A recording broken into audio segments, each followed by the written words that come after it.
Welcome to the ExecMBA podcast. I'm your host, Brett Twitty, and you are listening to a new episode.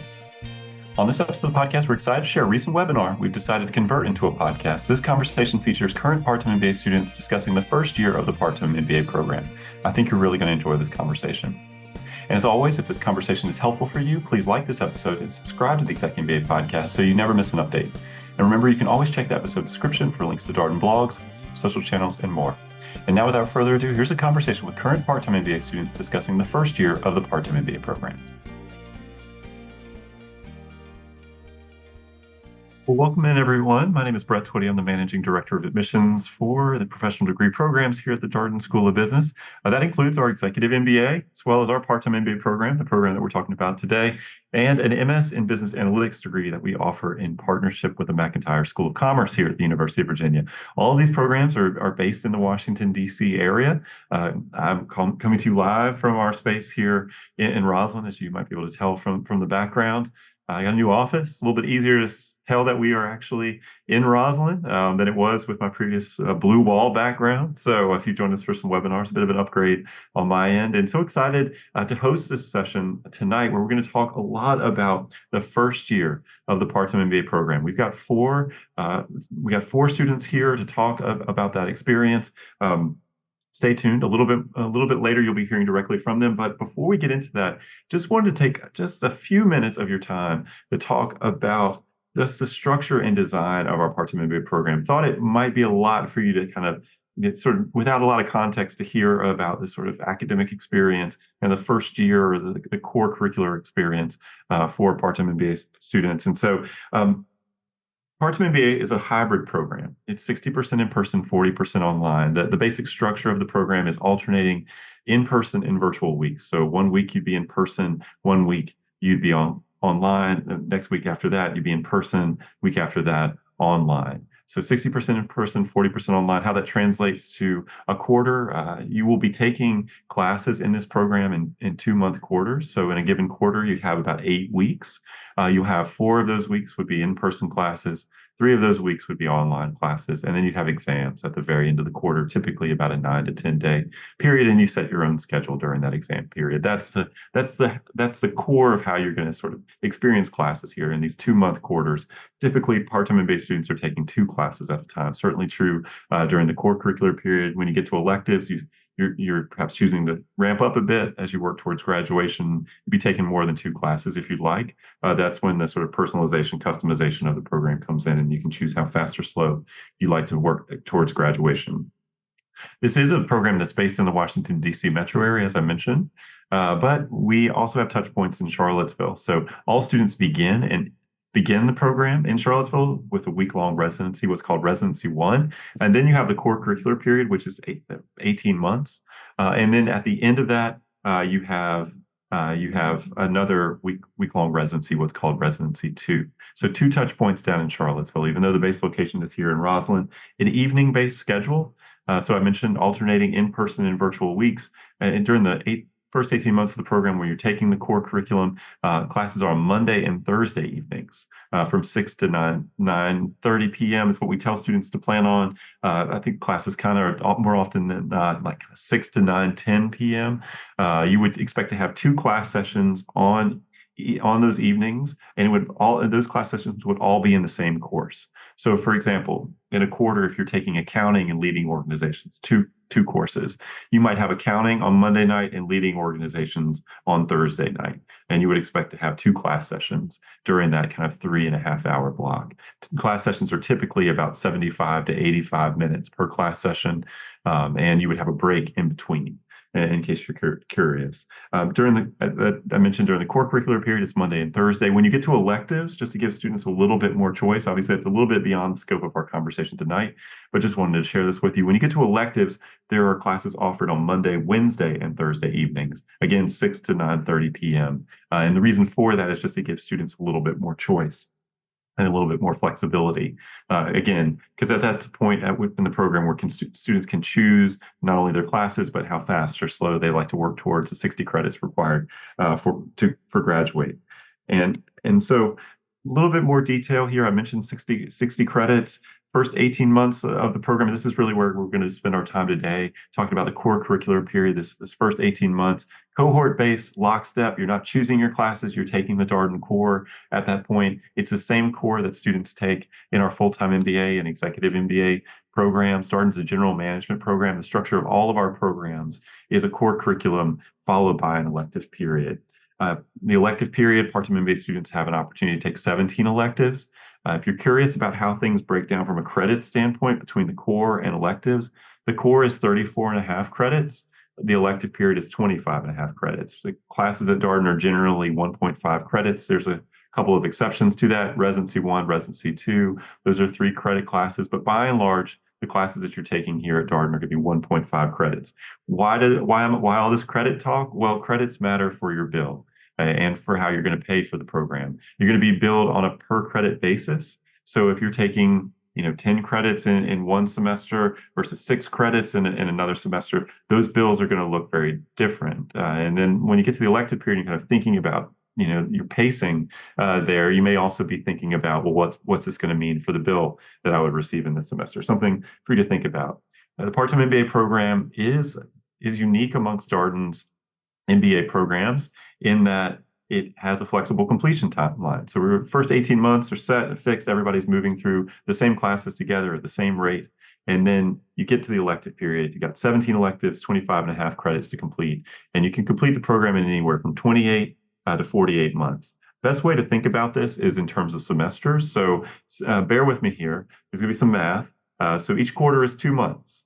Each semester consists of 2 quarters. So each semester is 4 months, roughly speaking. And so your semesters matter for billing purposes, right? You'll be billed on a per semester basis, but semesters also matter as you think about completing the program because you can't finish a program at the University of Virginia mid-semester. So you're going to need to work with the advisor for the program, Lauren Lopez Maurer, as you kind of pace things out and think about the credits that you're taking as you work towards the 60 credits required for graduation to make sure you line things up so you're ending at the conclusion of a semester. So you can finish in 28 months, you can finish in 33 months. So that's a 7-semester plan, 8-semester plan, but you couldn't finish in 30 months here. So 7-semester plan, as I mentioned, 8-semester plan, there's a 9-semester plan, 36 months. 10-semester plan, 40 months or so, you're kind of doing the math. 48 months is the slowest you can go. The thing to kind of keep in mind as you think about pacing is also sort of financial aid. If you are planning to use educational loans to pay for the program, you want to make sure that you're maintaining at least half-time status as you move into that elective period. And that would typically mean that you're typically taking about 6 credits or so per semester. And so that works out to be kind of 2 classes per quarter. If you fall below that, you may have some challenges in a fall or a spring semester in terms of qualifying for financial aid. It may not be a consideration that you're overly concerned about, but just one of the things for you to think about as you're sort of pacing things out. But the nice thing is you're not on your own as you do this. You have an advisor, Lauren Lopez Maurer, who works closely with our part-time MBA students. You also have the program team who all are happy to have these conversations. So just another visual to kind of give you a feel for things here before we start to have the conversation with the students. But we're going to be talking about this teal period here. This is the core curricular period. You can see here we talked about each quarter is about 2 months in duration. This is an 18-month period, right, ending up in quarter 9. We just had our second year class down in Charlottesville for Residency 2. You can see these 2 touch points down in Charlottesville. A global elective is offered in the fall of the second year. Interestingly enough, students have the opportunity to join executive MBA students on their global residency. For this, there's typically 2 to 3 global residency locations offered at this time. But you can see students are typically taking 2 classes at a time. Quarter 6 up an exception here. Business Fundamentals is an asynchronous self-paced course. So as I was mentioning kind of the per credit billing, you can see here in the fall semester, your bill is roughly 10.5 credits. So that's going to be a larger bill for you in the program, whereas if you compare it to the spring semester where you're taking 6 credits, smaller bill. And the tuition and fees for this program, again, I don't want to get too far ahead of us, are set on an academic year basis. So each academic year, so currently, if you look on our website, we have the tuition and fees set for the 2024-2025 academic year, should have the updated tuition and fees for the 2025-2026 academic year very soon, within the next couple of weeks or so. But you can see after the 18-month core curricular period, you enter electives. This student has made some choices along the way that's allowed them to kind of stick with 2 electives per quarter. They're taking a J-term elective in their second and third year, did the global elective. That's just an example. But we're going to be talking about the core curricular period here, and we've got a number of students from our first year class to talk with you about that. And we wanted to kind of give you a sense in these 2 webinars that we're doing focused on the academic experience here for part-time MBA students of the core experience and electives, and just what it's like to be a student here. And so can't think of a better group to help us through this than this crowd that we've got here. So let's start with introductions to give you a sense of who these folks are and why they decided to pursue an MBA. So Noor, can I come to you first to kick us off? Yeah. Hi, everyone. My name's Noor. I'm a senior social media specialist at Bright MLS, which is a real estate company. Prior to that, I've worked in the association space. I worked at larger tech companies, kind of just focusing on social strategy, reporting, and content. Why the MBA? Essentially, I realized in my line of work, there wasn't like a clear path for growth. No matter where I was, there like a lot of organizations only had one social media manager. I would jump, and even though I was at a new company, my work ended up being the same, and I felt like I didn't have a lot of room for growth. So I started to think about, what can I change? And that's where I kind of landed on earning an MBA. My hope is post MBA that I can pivot to something in a more general marketing role. One of the nice things about the part-time program is you have basically about 3 years to kind of think about what you'd like to do and where you'd like to go. So if you're feeling, oh gosh, I've got to figure all this stuff out, well, you don't. We're certainly going to ask you a question in the admissions process. How are you thinking about your career goals, short-term and long-term? But I think you'll hear from our students that they kind of like that they have some time to ease in to the MBA program, get their feet under them, and then work with the career team, kind of take the first couple years to explore. And then if you're looking to make a transition, it's that final year, that third year with graduation in view, when people start applying to things. Andy, I want to come to you next. Tell us a little bit more about you and what led you to think about an MBA. Yeah, totally. Everybody, Andy Kistler. I'm a solution strategist at Workday. So effectively in Workday's go-to-market organization, working with customers and prospective customers of our cloud software. I'm in Richmond, Virginia. So one of the further commuters. I think I'm on the outer reaches of what people would consider an acceptable driving distance for the program. But I think we have a good amount of Richmonders in the exec program, and someone in our cohort is actually moving to Richmond somewhat soon. As far as why MBA, I think similar to Noor, I came out of college into a rather specialized role. So I was in implementation with a specific software, again, was Workday, and got exposure to a lot of decision makers and kind of the things they were thinking through, and thought, I would like to take a step back and just understand more holistically what's driving the decisions they're making that are affecting my narrow slice of a given project, or a given piece of the pie that I'm experiencing in my current role. So I'd say I'm in here either to move into a tech leadership role, or maybe even start my own business at some point. I think what I've enjoyed about the Darden Career Services as well is they'll help you think about these things holistically, where maybe you're not just thinking about the next step, but keeping options open for years down the road, because the Darden network is also a really a great one to just continue to leverage during and after graduation. So I think the double-edged sword of careers nowadays is that they're very nonlinear, and you are always kind of thinking about what you want to do when you grow up. At least I am. Yeah, it's nice to have support for that. We have a dedicated team of career professionals who work with our executive MBA and part-time MBA students. They do all kinds of things from individual counseling to webinars, educational programming, just give you a chance to learn more about different opportunities that are out there. They put on a couple networking receptions per year. They also have hosted company visits and chances for students to network with alums in kind of small group settings. So they do lots of things, and I will say they've been very open to student feedback as we've gotten the part-time program up and running. Our first class of part-time MBA students, we just now have folks who are finishing up that program. We have a large group who will finish in May. We're now recruiting our fourth class of part-time MBA students. So it's been nice kind of having students really be partners through this, and teams getting to hear all these great ideas from students about what they'd like to see and how the teams can support them. So thank you, Andy. Logan, come to you next. Yeah.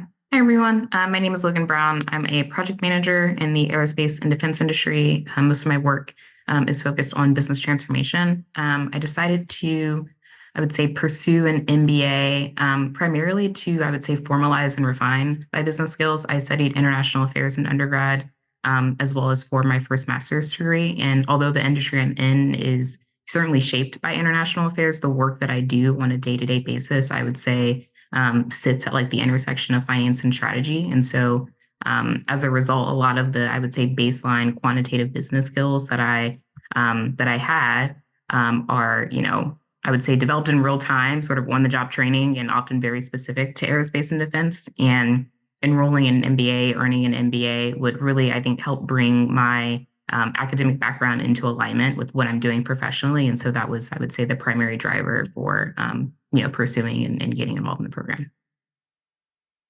Thank you, Logan. All right, Drew, last but not least. Yeah, thanks, Brett.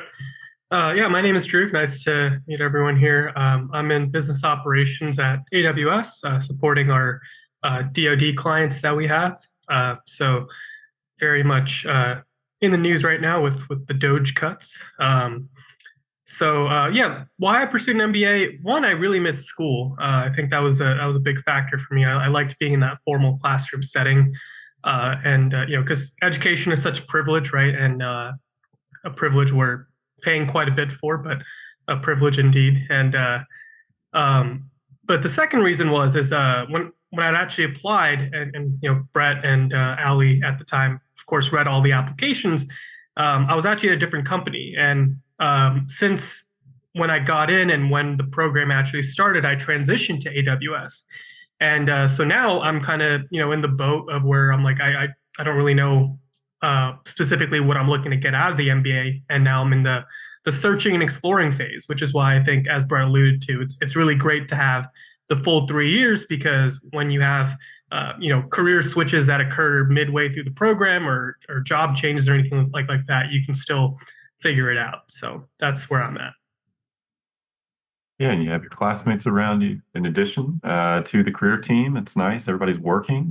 Might have folks who are working at target employers. Just you're interested in learning a little bit more about what's like to work there. You might not even have to reach out to an alum to ask that question. It might be somebody in your cohort or another part-time MBA student.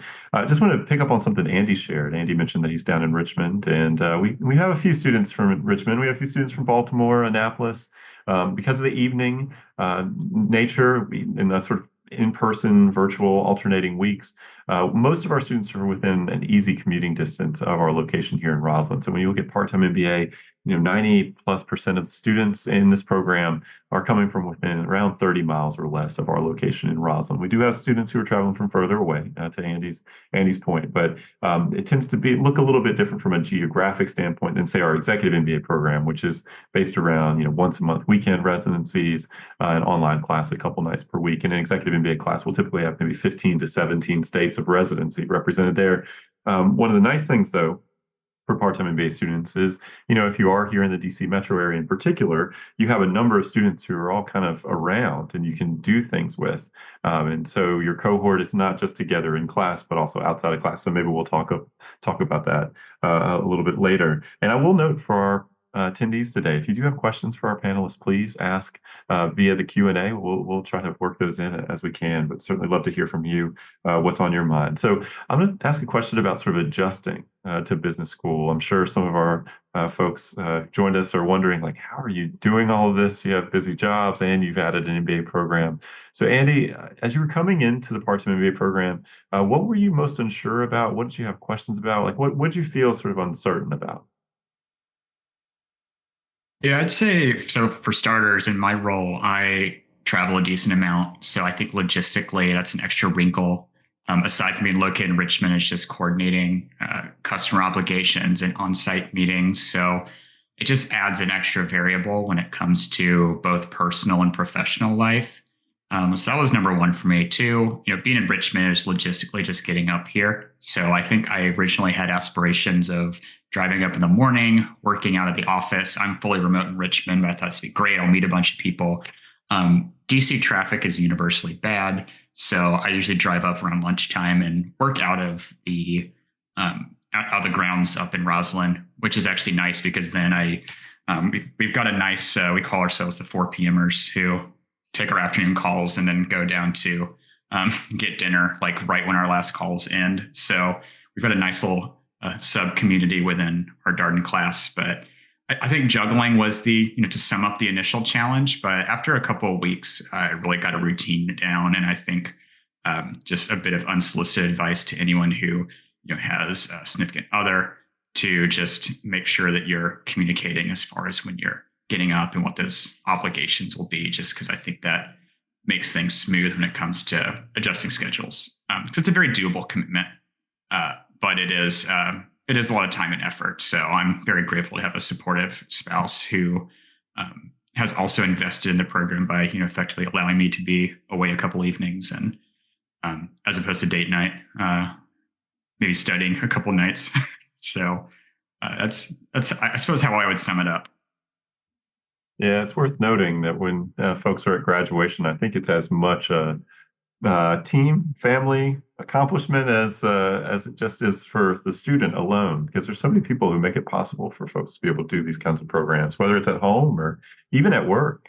People do have to step away, maybe from time to time, or they can't just be as present as they were before because they've got school or other things going on, and sometimes people have to help out. And it's also true that folks pick up some slack at work occasionally. So, Logan, how about for you? What were you feeling unsure about? What were you thinking about would be maybe the biggest adjustment for you? Yeah, I think I was really, I would say, unsure about whether or not I'd be able to maybe handle the pace of the curriculum. And that was in part because by the time that we were kind of set to start our first semester, it would have been about 2 years since I'd been in school, which isn't a long time at all. But I was concerned really just about transitioning to being back in a classroom environment. And oddly enough, that's also one of the things that I would say really drew me to Darden. I think if you're doing research for MBA, something that really made me say, yes, I really, really, really want to be in Darden's program is because Darden is known for being kind of academically rigorous. And so I was like, I don't know if I'm going to be able to kind of keep up. And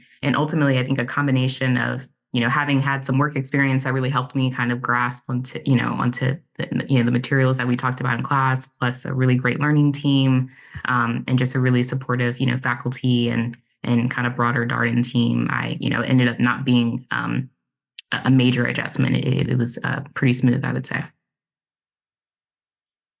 Yeah, I think getting back into school is always an adjustment for folks in these kinds of programs. It shouldn't be something that keeps you from doing the program. Know that everybody is kind of in that mode, but you should expect it to take you a little bit longer to get through the homework early on in the program, the reading, just getting back into school mode. There's going to be some rust, some friction. That's just part of the process, but you're going to get much better as you go along. And you're learning some skills that are going to help you at work too, like prioritization and thinking about what's most important. And you got a limited amount of time and limited amount of energy, and how do you work most efficiently? That's going to benefit you as you go forward in the program and beyond. So, Drew, how about for you? What were you unsure about? What's been the biggest adjustment for you? Yeah. One really great piece of advice I got before starting the program was from actually a current student at the Georgetown part-time MBA program, because that was another school I was looking at. Ended up choosing Darden, of course, but she laid it out pretty well for me. She said, you have your 3 circles, right? You have work, you have school, and then you have your social life, family, friends, all of that. And each week you're only going to do 2 out of 3 well. and it's up to you each week to prioritize which plant needs the most watering. And I think that's held pretty true to the fact, right? And there's only 24 hours in a day. You have to sleep, and so you end up having to make those priorities. For me, the transition has been exactly how everyone else has mentioned, right? It's been a little bit difficult to begin with. There's just a lot less free time that you have. But I think it's been really great because those social interactions that you might be missing out on because you're doing homework, right? You're getting those social interactions at school and making friends along the way in the program. Yeah, I think that's one of the things that we've sort of consistently heard from students is they feel like they gain, 65, 70 new friends through doing this program. We've had a few people who've moved to the DC area to do the program from places like Chicago, Miami, New York, et cetera. And it actually has made it pretty seamless move for them because all of a sudden, you're worried about meeting people in a new city. How do you do that? Well, being in a part-time program is a pretty easy way to do that. Noor, how about for you? What were you feeling unsure about? What's been the biggest adjustment for you? Yeah, I was kind of unsure about everything, honestly. A little bit like what Logan mentioned, I haven't been in school in 6 years, so like just getting into the swing of that, I was just nervous about, is this gonna be the right fit? Am I gonna meet people, who I want to spend time with? Is the curriculum gonna be too hard? Like, I don't know. It's a big time commitment. It's a big financial commitment. So I was nervous, honestly, first starting. But yeah, quickly I realized that it's quite manageable. Our cohort in particular, I think, is just like a really great group of people. Brett did an awesome job recruiting everyone. I feel really lucky with my learning team. For example, I'm not someone who has like a finance or accounting background. My learning team, we have an accountant, we have a lawyer, we have an engineer, we have someone who's in finance. So when we have a course where we're covering a topic that like I'm not feeling super confident on, I know that I can go to my learning team and get their help. So that's definitely helped with the transition, especially like just getting back into the swing of, taking courses. And kind of to Drew's part about the social stuff, I feel like my whole social life now is revolved around Darden. So although maybe I'm not spending as much time with some of my other friends, I still definitely have a social life, and that involves spending a lot of time with my classmates, which I enjoy. Yeah, one of the big things you gain through an MBA program is the network. And I think you'll hear pretty consistently, it's interesting talking to folks at the end of their program. The advice that they have is rarely about homework, case reading, or anything like that. It's about relationships and making sure that you're prioritizing relationships as you go through the program and really investing in those. Those dinners at 4 o'clock with Andy and his crowd, or just, grabbing a drink with somebody after class, or hey, we're getting together for dinner on Saturday night, not even a class night, but you want to come, prioritizing that. This time goes quickly, and you best opportunity to get to know your classmates is while you're going through the program, and certainly that first 18 months when you're all kind of going through the same classes together. So let's talk a little bit more about sort of the academic end of the program. As we promised, this would be about the core curriculum. Logan, I want to come to you with this question. Do you have a favorite course you've taken so far? I know you've had accounting. I was looking through the list. Accounting. I think you've had finance at this point. You've had maybe a leading organizations class, economics class. So you're in quarter 4, so pretty well into the first year. Do you have a favorite course? I think that I was initially anticipating that my favorite courses would be sort of on the quant side, because that's one of the big reasons why I kind of enrolled in the program. But it actually turned out to be leading organizations. We're taking part 1 we took part 1 last year. We're taking part 2 now. And I think what I really liked about it is that I think as much about business, we often think about it in terms of kind of the hard skills, but I think it's really those soft skills that I, ended up kind of, looking at the material and saying, oh, wow, I really, really get a lot from developing these and practicing in class and thinking through different like leadership scenarios. And even like leading, just all of that. I think, at the end of the program, I know that I'll say, okay, wow, like those were key for me kind of moving through management, becoming an executive. I know that these are classes I'm going to look back on and say, wow, this is great. And even, real time, thinking about things like conflict resolution and just kind of navigating the business environment. That has provided a lot of value to me so far, and the professors for both of them are great. And so I would say LO has been my favorite so far. One of the great things about being a Darden student is you have all these acronyms to learn, LO and FMP, and well, accounting is just accounting. I think Jim, though, for economics. So it's something to look forward to. And it's interesting that you mentioned that, Logan. I hear from a lot of alumni, if there's one course that they use on a regular basis, it's typically either leading organizations or leadership communication. That's a pretty common one for people to draw upon. And just to kind of build on something that Logan shared, and most of your classes in the core curriculum here are going to have a part one and part two. There's a few exceptions to that. Strategy, only one course. Business ethics, only one course. And leadership communication, only one course. But otherwise, part one and part two. Drew, you have a favorite class so far? Yeah, I believe my favorite class has been actually leadership communication that we've had. So again, with the soft skills, I really just like talking, and I like having the opportunity to do that. Probably why Brett asked me to be on this panel. So anytime there was an opportunity in that class to kind of get up and give a speech or really, talk in any capacity, I was like, all right, I'm in. And one thing on that note that I've also had to learn is that because you have such a big class, there's 72 people in our cohort. You also have to know when's the right time to talk, and that's something I learned pretty quickly. You're within a class, you might only get 2 or 3 contributions in that 3-hour period. And so you can't always be that person who has their hand raised and looking to get the professor's attention, because there has to be enough for everyone to go around, and you want all your classmates to do well as well. So, but yeah, I thoroughly enjoyed leadership communication. Yeah, listening, an underrated part of the case method. People tend to focus on the talking part, but listening and kind of figuring where you can add value, important to keep in mind. Noor, what's your favorite class so far? Yeah, I'm gonna have to also say leading organizations, same as Logan. But specifically, actually, our second part, which we just started, so we've really only had one class. But our professor, he's kind of doing something a little different. So as you guys know, we have the case method at Darden, and usually you'll get the case like weeks in advance. You can read, you can prep, you can go back to it, take notes, whatever. Our current professor is doing something a little different where we get the case in class. So we're reading it at the same time, processing it at the same time, and then he's asking questions kind of on the spot as if like we were the decision maker in the case and what would you do? So it's been really fun so far, and definitely kind of eye-opening and makes you think as if, you were in that situation because, oh shoot, I have to make a decision within an hour or something. So I've really enjoyed that. It's been exciting.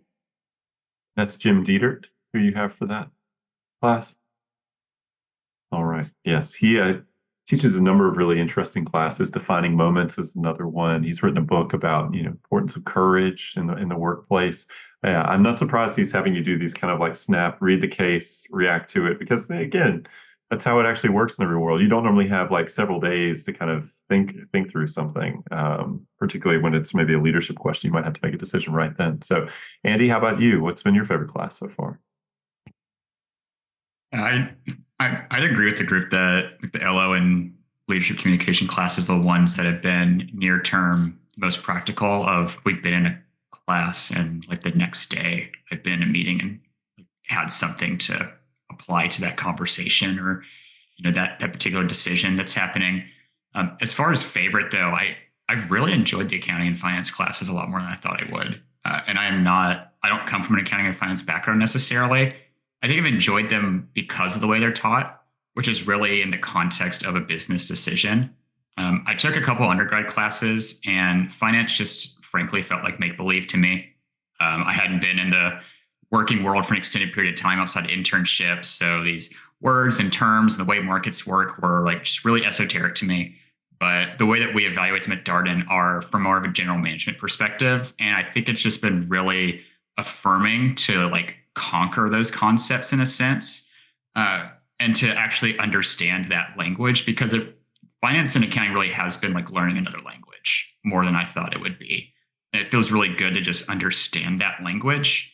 And I've liked the order of the curriculum in particular, and that it does seem to build on itself. Like, I'm glad we covered accounting before finance as an example, because I thought, wow, I really didn't understand finance in undergrad because I didn't take accounting before finance. This makes a lot more sense now that I know all these terms that finance leverages. So I think I might have just said my favorite course is everything, but I think conquering accounting and finance in this program has been really I've been riding high from that. No, I appreciate that. And I want to stick with something you said, just because I think it's helpful for people to kind of understand when people hear accounting and finance, when they look at our MBA programs, I think they're thinking a lot about maybe an accounting class that they had in undergrad or a finance class that they had in undergrad. And it's very different than that. You made a point that this is from the general management perspective. What does that mean to you, Andy, when you think about that?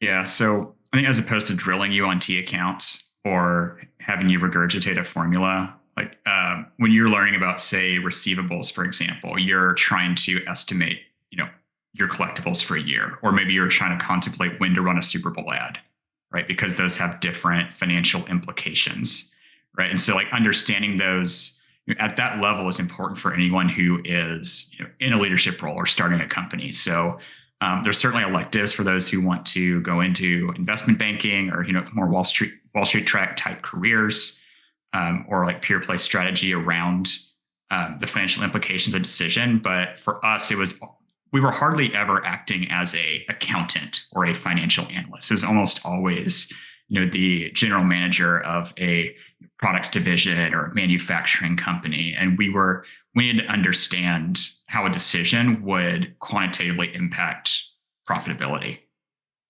So I really appreciate that aspect, and we had to understand it, but it had a purpose behind it. So it wasn't finance for the sake of finance, if you will. No, I appreciate that. I always tell folks the program's not trying to make you into a CPA or CFA. It's trying to give you a perspective, like understanding of these things, fluency of these kind of things, so that you can have a perspective in a meeting. You can use it to make a decision. You can ask good questions, but the focus is always on the sort of general management of orientation. One of the question here in the Q&A, and I will just say, if our attendees have other questions, please feel free to ask away. I want to make sure that you get your questions answered. What's your schedule look like? In a given week, average week is probably the better way to say this. An average week, how have you approached managing your schoolwork? How many hours per week? That kind of thing. Drew, can I come to you first for this one? Yeah. Sorry, I was looking at the Q&A. Could you repeat that? Yeah, sure. I'm just kind of curious about, how have you managed your coursework? What's been your general approach? And then if you were to say how many hours per week you spend on school, what does that look like? Yeah. So it very much depends. So obviously the quantitative courses definitely take way longer, as I'm sure everyone would agree, to kind of work through the cases. But it also depends on the coursework and also what your background is. For me, like Andy, I wasn't super attuned to finance, didn't know too much about it. So those cases definitely took me a little bit longer. With some of the qualitative courses where there's a lot of reading, I did a lot of reading in my undergrad for my majors and my minor. And so I became used to speed reading efficiently. And so those are generally a little bit quicker for me. So I'd say on average, with your quantitative courses, it took me, 3 hours or so, maybe sometimes more, sometimes less. And then with the qualitative ones, probably about an hour, maybe sometimes a little bit less than that. But overall, I think a lot of the time isn't necessarily spent doing the case prep and all that, but rather meeting with your learning team, right? And also going to various events, because there's always events going on at Sands Family Grounds that are occurring. And then in my case, I chose to get involved with student leadership as well. And, if there's other extracurriculars that you get involved with at school, that also takes up time. So it's a lot, and of course the class itself, right? So the actual casework itself, it isn't a huge time crunch, I don't think, compared to everything else that comes with it. Yeah, it sounds like a prioritization piece, right? There's so much that you maybe want to do, but you have limited amount of time, limited amount of energy. How do you figure out what it is that you're going to take on in a given week. Noor, how about for you? How have you managed your schoolwork? What's been your approach, and how many hours per week do you think it is for you? Yeah. Kind of similar to Drew. It also depends on our courses. For example, the last quarter was the first time we had two quantitative courses. So that was kind of rough. Those were lot of time spent on the cases. But generally we'll have one quantitative course and one qualitative course during a quarter. So I feel like prep or coursework prepping for the class would range maybe like 2 to 5 hours. It depends on your week. It depends how much energy you have. It really fluctuates. I would say generally my schedule with my learning team, we meet on Sundays to prep for our Monday quantitative course. So make sure I'm coming to that, having prepped what I can. Probably I'll have lots of questions to ask my learning team. And then again, I'm coming to class with more questions to better understand the material. And then before Thursday's class, I'm reading the case and submitting any assignment we might have. And when it comes to our finals, Brett had mentioned a little bit, that's kind of on your own pace. We have, what is it, like 2 weekends, 1 week time frame to take finals. And so I think this also just depends on how quickly you want to get your finals done so you can enjoy some time off or not. So then you're putting in extra hours there as well. You set your own schedule during the exam period. So, if you want to have a little bit of a break, maybe front load your exams, because once you're done with exams, that's it for that quarter. And you have some downtime, which I think is always a bit of a challenge in a part-time program, right? You're continuously in school. And so finding some free time, some downtime can be a bit more challenging. And so that's one way to do it. We do have a question here about exams since it's been brought up. What is an exam for, given that these classes are case method, what's an exam look like? Nor do you want to talk about, say, like what an accounting or like a finance exam look like since y'all just finished maybe taking one of those courses in quarter 3? Yeah. So it does depend on the course, but like for example, our accounting class was a multiple choice kind of exam with a few boxes where like kind of explain your answer, how you got to it. I would say maybe something like decision analysis was pretty unique because there was a big written portion. You kind of have to submit a memo. So we'll get a case for the exam, kind of like we do in class. So very similar to what we're doing on a weekly basis. And there are questions that you'll have to answer, both qualitative and quantitative regarding to the case. Yeah, so it varies by the course, but a lot of times it's what you've been doing in class, which is maybe have a fact pattern, you have a decision that has to be made, and you have to work through it. But each faculty member is going to make a slightly different choice. All right, Andy, curious about what's your approach in terms of managing your schoolwork, and how many hours per week do you think it's been for you? Yeah, I'd say my workload is just adjusted for my commute is pretty similar to what Nor said. I'd say all in, the most time I spent total on all things dart in a week is probably 20 hours. And that would include like 6 hours of commute for me on an in-person week, 6 hours of classes. So, extracurricular, like, 2 to 5 hours per case sounds about right for the workload that I've experienced. So in terms of balancing it all, I found usually it's an afternoon or evening per case to go through it. And then with learning team commitments, so we all take slightly different approaches. My learning team proudly proclaims ourselves asynchronous. So a lot of our meeting is really kind of over a text chat, and we'll do ad hoc Zooms if we need to. But we all work the cases independently and compare notes and then kind of recalibrate off of that, which has just been helpful based on our schedules. So as far as strategy, I'm sure we'll get into learning teams a little more.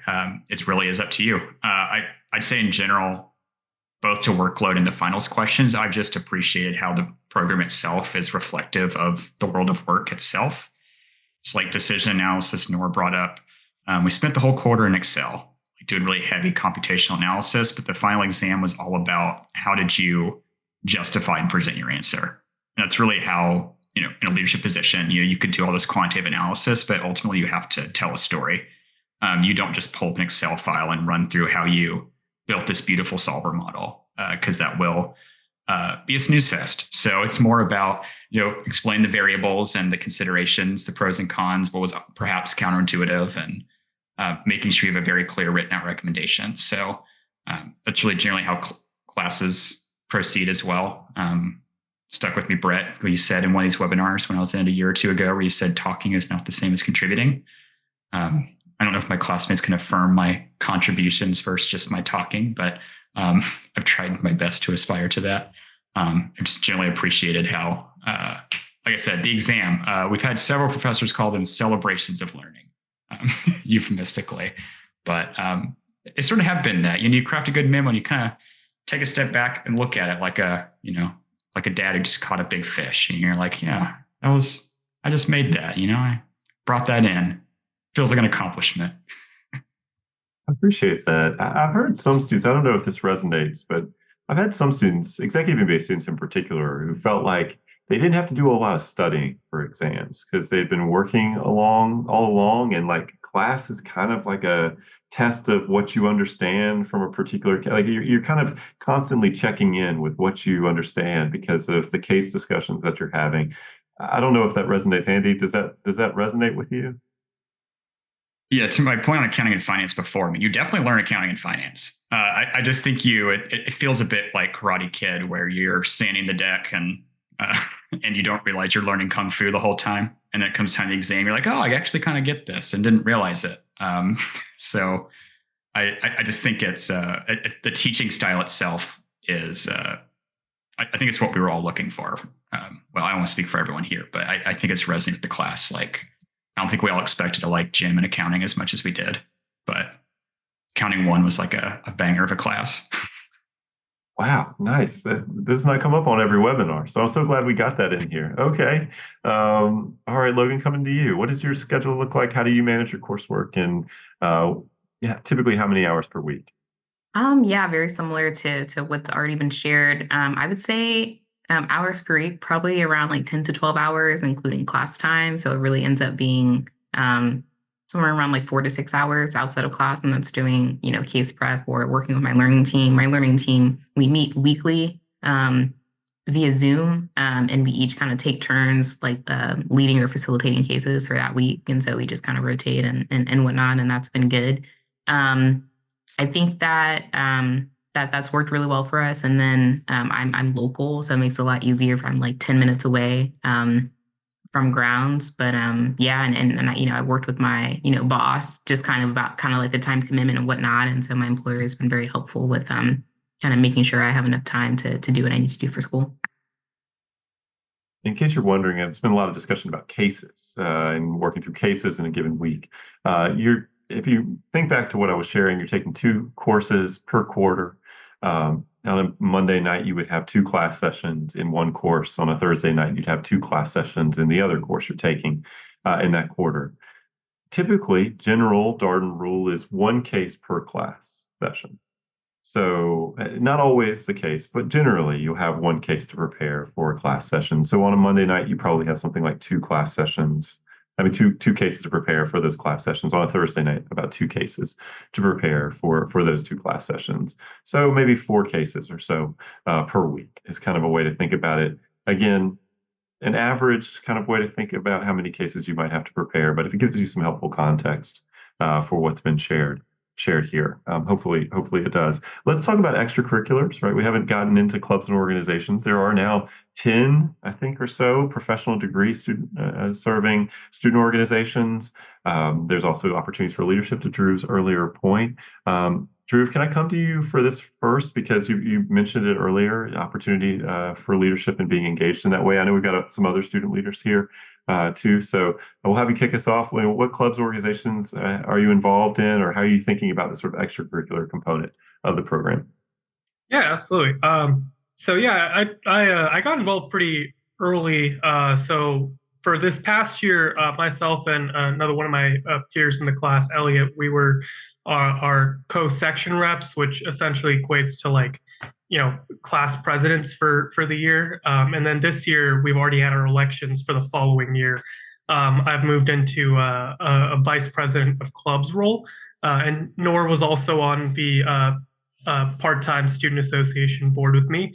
And I think it's been a really great experience. And the main factor that, as Brett's talked about quite a bit, I'm sure with you guys, this is such a new program, right? And so it's not like actual, UVA on grounds that's been around since 1819. This is like a 3-year-old program that, being a part of the student leadership, you can really change the way that it's run for the better, right?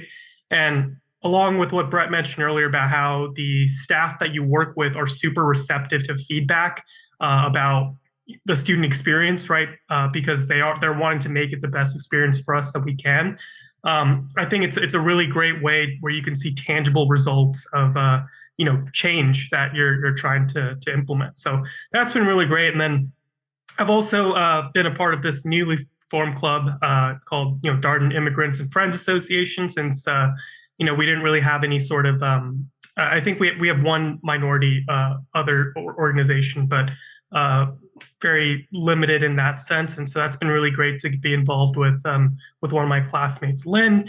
And then there's just a whole bunch of other professional organizations like the Consulting Club and Finance Club, even Environmental Policy Club. So really anything that you're interested, if there isn't already a club for it, it's pretty easy to get it up and running. And that's actually part of my role as vice president of clubs, to help you with that process if you wanted to start a new club and get that up and running. And so that I think has been really great. It's just is being involved and seeing tangible results, and also just like the variety of options that you have. And you can be a part of the full-time clubs. Generally, what we found is that they have most of their events, of course, in Charlottesville.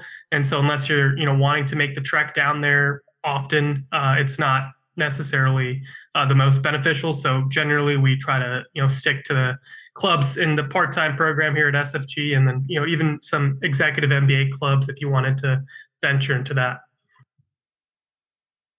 Yeah, I'll mention generally the clubs that are up here, whether they were started for executive MBA students in mind, they should now all hopefully be open to both executive MBA and part-time MBA. There's a lot of work that our staff has done to kind of create that, and so should be all professional degree serving. We do have some affinity groups, as mentioned. We have a network of executive women that has both part-time MBA and executive MBA membership. Black professional MBA student organization open to executive MBA and part-time MBA students. We have a veterans group.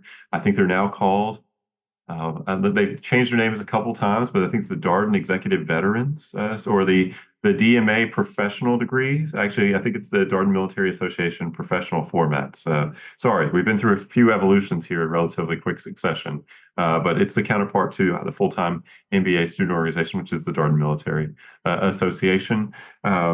And to Drew's point, we have new student groups popping up all the time. We have all the clubs and organizations listed on the website, but we also have interest groups, which is kind of the step to becoming a club organization listed there. So Nora, you were mentioned as someone who's a student leader.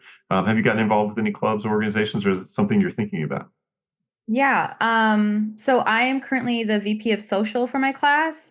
So that includes organizing just a wide range of social events, which has been really fun. In the rep role, I organized a bowling event. We've done some happy hours, hikes, and just in general, to get an idea of the kind of social events we put on, we had a winter ball in February, so that was really fun. We got to all dress up and have an evening out in Georgetown. We also try to partner with the full-timers for certain events. So we've gone down to Charlottesville for a tailgate for a football game, Foxfield that's coming up in April. So definitely trying to get, a wide range of activity that kind of whoever has different interests, they can gravitate towards those events. So a lot of my time has been spent organizing social stuff. Takes a lot of time. This Friday we have a happy hour event. So that's kind of my main commitment. Yeah, we get the question all the time. How do students spend time together outside of class? And so definitely things organized by the Part-Time MBA Student Association, but also more ad hoc events, just students getting together informally, as I mentioned, and has been mentioned here. Andy, any club or organization involvement? Has that been something that's been on your radar you've been thinking about? It's been a little light on my end, just based on proximity. I know Drew tried to woo me into academic chair a while back, but not this time around, just with some family commitments. But I think the 4 Pmers crew is the closest thing I have to a club. I think maybe once we're stabilized, I have the new kid out in the world, then might reevaluate in the 2026 year. But there's a lot of exciting stuff to get into for sure, between career services and the clubs. And I've thought about the full-time clubs, honestly. I'm actually closer to Charlottesville than DC. So I thought it might make sense to make it on grounds from time to time for a club. So for anyone who's out here in the outer reaches, it is possible. Yeah, I think one of the reasons why we've had this sort of proliferation of professional degree student organizations over the past few years, not only, has our population of professional degree students grown with the introduction of the part-time MBA, I think it's also just kind of an acknowledgement that, the needs and the schedules of the students who are in our executive MBA, part-time MBA students, part-time MBA programs just different than for our full-time MBA students. And so, all of this club and organization development has happened basically in the past, well, first student organizations like Executive MBA started kind of like 2017, 2018.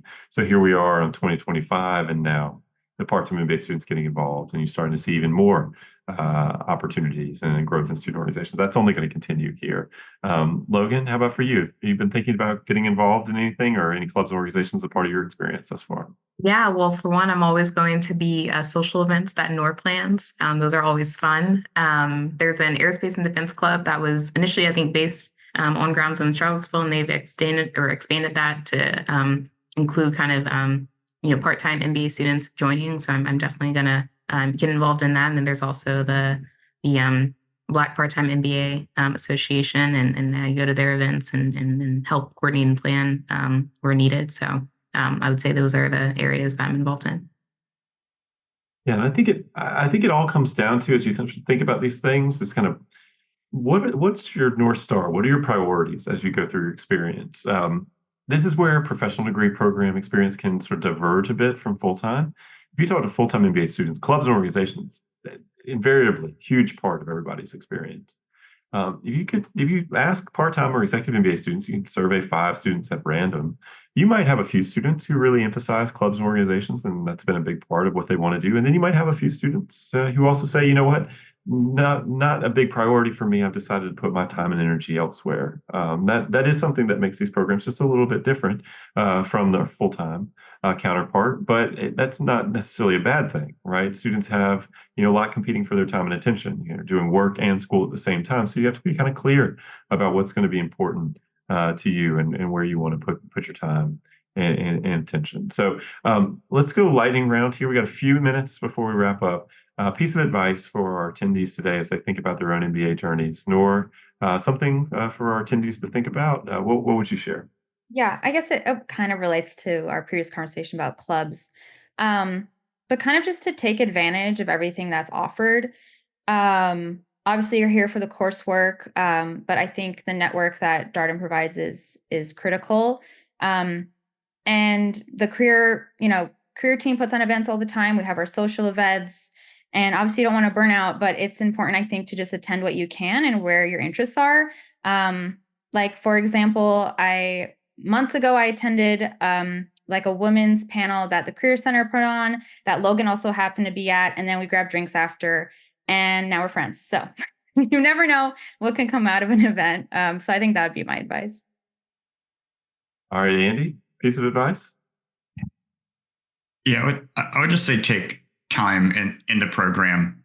Hopefully it's at Darden, but wherever you are, just to reflect on the experience you're having. I think a unique thing about this experience is you are working.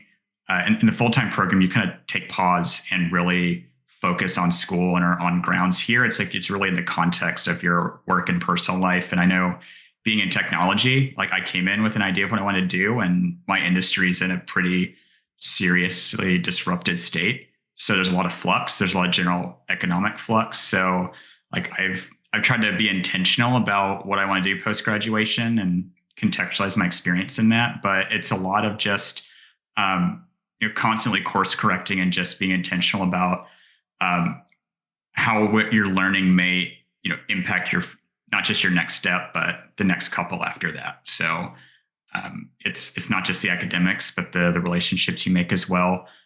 So I guess what I'm trying to say is don't just let Darden happen to you. Just kind of think about what is what you're experiencing and try to reflect on it, class to class and social event to social event.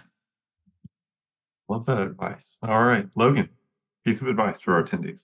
I would say as you're kind of exploring programs, trying to decide if you want an MBA and if so, where, I'd recommend continuing to, join sessions like these, doing a class visit, reaching out to current students. It was at a class visit that I really kind of said, okay, yes, this is what I want to do. This is the right move for me. And so I think doing things of that nature will help you get a feel for a program and determine if it's the right time for you, if it's the right fit for you. So that would be my recommendation. Yeah, highly recommend a class visit. You get a chance to spend some time with current students, observe the case method in action. You may have some questions about what that looks like. A lot of information coming your way in like a relatively short period of time. So a pretty efficient way to learn more about our program. Drew, you get the last word here. A piece of advice for our attendees this evening. Yeah, and I think it's actually directly related to the one remaining question here. I think you'll get as much into out of the program as you put into it, and so obviously at the end of the program you'll have the Darden name on your resume forever, and that's great. But that's not really where the true value comes from, right? The true value comes from the networking and the learning, right? And so if you're willing to invest the time in, you'll get a lot of great returns, for yourself. Yeah, that's a great point, and it's true. If you just think about how you're learning in class, right? The case method, if you read the case quickly, go to class, you'll learn some things, but you won't get as much out of it as if you spend some time with the case, really kind of wrestle with it, go through the technical notes, work with your learning team, deepen your understanding of it, so that by the time you're getting to class, you feel like you have a really good idea what's going on in the case. You have some ideas of what should be done, maybe some questions that you want to have answered.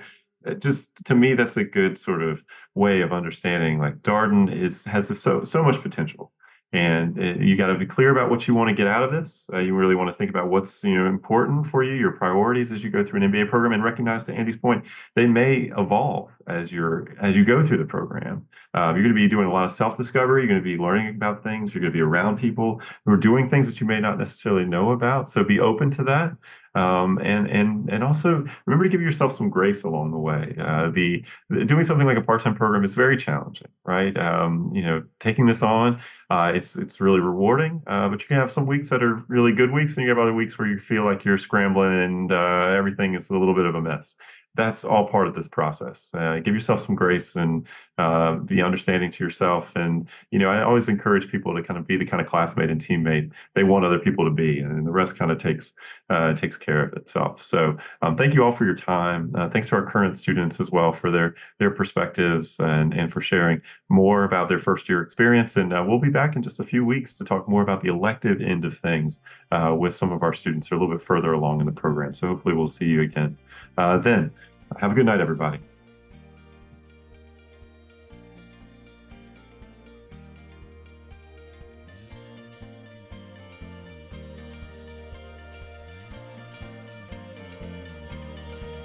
That was a conversation with current part-time MBA students discussing the first year of the UVA Darden part-time MBA program. As always, if you have any comments, suggestions, requests, anything you'd like for us to cover here on the podcast, we're all ears. We can be reached at exec, that's EXECMBA@darden.virginia.edu. Until next time, stay safe, be well, and thanks for listening.